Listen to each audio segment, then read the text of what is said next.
இந்த சர்ச்சைகள் நடுவில் வந்தப்பையும் சரி, உங்களோட நாங்கள் பழகுனது கிடையாது, முன்ன பின்ன ஒன்றா உட்காந்து நாங்கள் உங்களோட பேசினது கிடையாது. ஆனால் ஏதோ ஒரு விதத்தில் உங்களுடைய ரொம்ப அரிதான சில அரசியல் பேச்சுகளை கேட்டதோ, அல்லது உங்கள் படங்களில் நீங்கள் நடிக்கிற இயக்குன படங்களும் உங்களுடைய கருத்தை பார்த்தப்பையோ என்னமோ உங்களை எங்களுக்கு பிடிக்குது.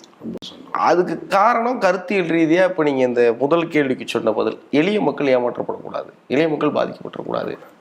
அந்த விஷயம் இயக்குனர் நடிகர் அமீரண்ணன் நாங்கள் வந்து நேசிக்கிறோம், ஆனால் இயக்குனர் அமீரண்ணனை வந்து நாங்கள் அலாதியாக காதலிக்கிறோம். அவரை நாங்கள் கொஞ்சம் மிஸ் பண்ணுறோம். நீங்கள் மிஸ் பண்ணுறீங்களா அவரை? நானும் மிஸ் பண்ணுறேன். ஒரு காலகட்டத்தில் நானும் மிஸ் பண்ணேன். ஆனால் அது நடக்கக்கூடாதுன்னு சொல்லி மீண்டும் படம் இயக்குவதற்கான வேலையை தொடங்கிட்டு தான், சும்மா ஏனோ தானு ஒரு படம் பண்ணக்கூடாது. இப்போ பருத்தி வீரனை தாண்டி ஆதிபவனுக்கு பின்னாடி ஆதிபவன் ஜானரில் இல்லாமல் வேறு ஜானரில் இல்லாமல்